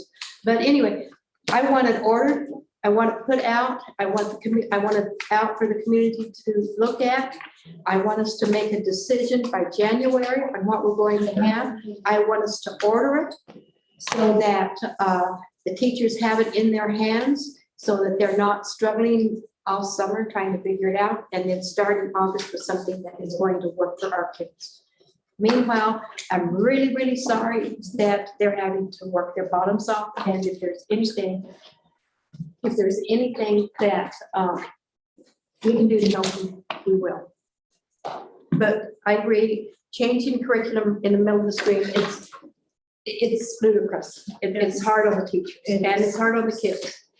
Personally, I was talking to Liz a while back, and I said, you know, when I was teaching, I took a class and I literally hated it, but it was a very good class because I'm not an elementary teacher and I could not write correctly. I took Reading Growth to Writing. It's a phonics program, and elementary teachers loved it because it was, you had to do your letters just perfect in print and, you know, you block and everything. But my kids took that. So I'm talking 35, 40 years ago, no, about 35 years ago, they took it, and they are the most phenomenal readers. They can outread me. So I'm not saying that that's what we need, but I'm saying that there are programs out there that can teach our kids to read and read well. Yes. I don't mind if people get upset with me personally about K-3, my position there, because it's just an opinion. But I'm very passionate about the science of teaching reading and how it should be done. There is a right way and there's a wrong way. And when teachers get to experience a program and a curriculum that integrates all of the skills for students, I have seen teachers come crying saying, I wish somebody would have given me this 15 years ago because it makes sense. It's working together. And that's what I want. And so I want to see the teachers get relief, and I want to see them have good, sharp tools in their hands where they get excited every day because the kids are progressing. And in a program that even embeds the assessment piece in there, teachers aren't paid enough to write assessments and to have to do all, I mean, that's not what their job is. They're there to teach. So I'm okay if there's some people that get upset with what I say, because I'm very passionate that kids deserve the best and teachers especially need the best tools. My husband's a mechanic. You don't drive a nail with a screwdriver. It's just not what you do. Teachers deserve the best tools. I don't mind tools from Walmart because they break. But do we have a plan in place for the families that do not want the, I mean, Mr. Parr, you were asking that, Tammy, where we're at on that, as far as like having something else in place until we get something else We coming. have, so at the high school and at the mid school, we have alternative pathways. At the elementary right now, we don't. And that's the challenge. We don't have differentiated, like the high school and the mid school have that there's a online course that they can take. It's very structured, but we do not have that currently at the elementaries. So, but we were supposed to have some kind of curriculum in lieu of, Adjustment. correct? And are we working? If we're on talking that? about the middle school and the high school. No, we're talking about Elementary, it doesn't have an option. The elementary currently has not had an option. So are the teachers critiquing what they're teaching, or are they just? The ones that I viewed went into the classroom, yes, they are reviewing, they're taking extra 3 to 4 hours Oh, my. planning time to Like, vet out. So they've been listening, Yes, and, you know, they've been directed as well to not teach controversial absolutely. So we need, information. They're spending a lot of time and effort to try to make it as cognizant, but does that meet everybody's needs? No. Well, and so I guess with that being said, because now we have like, the teachers putting hours and hours into doing that, but also like now with the online learning, I'm hearing that people aren't even getting their assignments since the shutdown. or they've heard maybe from one teacher. And so, I mean, like, including like trying to pull like the wit and wisdom and trying to teach online as well. And once you, if you would, guide us to who those families are, because then I can reach out to principals and we can support them. Well, maybe if we just say any families out there that are having any issues getting your assignments from your school, just email the board and or Risha. And They should start with the principals. well, maybe the principals. Okay, so Yeah, email the principals. Email the They can principals. direct their staff to. And Yeah, then- because I've seen the lesson plans of some of the teachers. I saw grade 3 in one of the school's plans for this time out. They were phenomenal, and how the students get on, what they do in the different time segments. So Okay. if somebody's missing out on that, they're missing Okay. out on some awesome lessons. Yeah. Okay, yeah, so we would just So direct they you to need get to a hold email of the the principals. principals, Yeah. if you're having any Can I just issues. say 100% of our families were attempted to be contacted, 100%. So that means they're not trying. No, it doesn't mean that they're not trying, it just means we maybe don't have an updated phone number, or, we've gone through 7 different numbers and emergency contacts and we still can't get. So it's not for lack of trying, and it might be that people are saying, I never heard from them. But maybe we don't have the right numbers to, but what is listed in our Power School, our staff has made attempts to contact 100%. Okay, if any of them are youth children, contact the education Yeah, we department. did that too. Okay. Yep. And I think that that's really important to get out, is that the people sometimes have the perception that they don't want to give the schools a good number Yeah. for a multitude of reasons. But Well, they these don't are want the to do reasons that they need good numbers, they need good contacts, not only just for these kinds of situations, but for emergencies. Yeah, what if a child's. No one understands how many times we've had real emergencies in the schools and we haven't had good numbers. That's true. And it's not just to bother them or to make them angry, to get them upset that they're being contacted at work. There's vital, valid reasons that we need this good information from Right. parents. There is. Absolutely. Well, So I guess if you're not, I mean, if these parents don't reach out to you, I mean, you've done all you can. I mean, And our phone numbers are listed publicly, I think all of us have our secretaries answering phones every single day. okay, and then I've also heard that there's nobody answering phones. So I'm like, are they calling in the Our middle of the night? secretaries are checking. So, but nobody's in the Voicemail station. buildings, but they're having it forward. They may not, should be they might say, answering. good afternoon, Okay. Kemper School. They will say, they will call you and say, this is Kemper School, and you left a message. am getting all Yeah, because I said, no, somebody should be answering those phones. Yes. They're either Mesa- forwarded or, you know. Mesa, the secretaries are checking daily.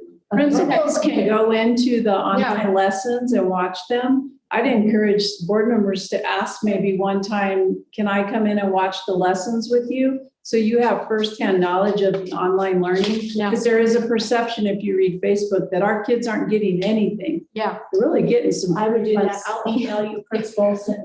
Yeah, I will too, because I want to see some things. I love education. Anything else on wit and wisdom? I'm good. Okay. Our curriculum audit, you're on. I think it's been, It's Take care of. Solved. You was on the right place. Is there anything else that needs to come before this board? are we gonna be discussing quarantine policy? Today? Meeting? At the next meeting? We can do it at the next work session, Which will be January. which will be January. Well, okay, no, Do you want to discuss it at the, I at think, the I think it agenda? needs to be discussed a little more before. no, because I Okay, so- thought we were putting it on all of our, like, just as an item, and it was gonna be under Liz's report to us. But is that just? only That was meetings? coronavirus. I had thought. That's what he said, COVID. Oh, I thought you said I quarantine. said quarantine specifically. I thought you said But our quarantine. policy, like our So- COVID, Because So you she's want to- just you want to standing discuss the COVID. Quarantine. Well, I think, But that's all in part of it. Yeah, I would like to be able to discuss that at some point, because the county's changed everything, how they're reporting, how they, and so it's Okay. making how we're doing it contradictory. They're requiring less, and it's just very. Oh, it's I would, yeah, would you put that on as And discussion? I'd also like to put 16? on with that, the testing stuff. Yes. Like the Yes. COVID And Jacqueline would like to talk about the testing. Okay, so that would also be under discussion, Jacqueline? Separately or together? Separate. And Jacqueline to discuss, testing. Serial testing. So then why don't we do something like, the COVID with the county and then quarantine? Like, so COVID, but the county recommendations and the changes there within, that has been a little confusing for folks because of the way we get to communicate, and then have quarantine as well underneath that. Cody, is that okay with you? And the serial testing. And with And that then, being yeah. a living document, is that something that if we decide to change something It at that sounds like point? Liz is wanting to discuss. Yeah, it. that's what I'm thinking, Changes. like if make some changes. I'm hunting at the next meeting, so I won't be here. Oh, I thought you were gonna say you were hunting through the document. I thought so. No. I'm actually elephant that. Yeah, she's week, so actually out, but. very what sad we- about what that. you can do too, though, Yeah, is you I can think give you it to me. You can, I think Jacqueline's pretty passionate too, if you want her to right, represent. so She's- however, we No, will still address it. Quarantine without you. That's something that we need to discuss with you. I'm sorry. I guess what- I don't think it's a Jacqueline thing. I think it's a administration thing. And you can give us that beforehand, like. Well, I could put a And you detailed can give it to me too. report together too, yeah. you want that for I can put it in my, regular session? I could put my whole piece that I would say in my report, then you guys Okay. will have that information. Works for me. And she can keep me appraised, so if you have questions, you can ask me.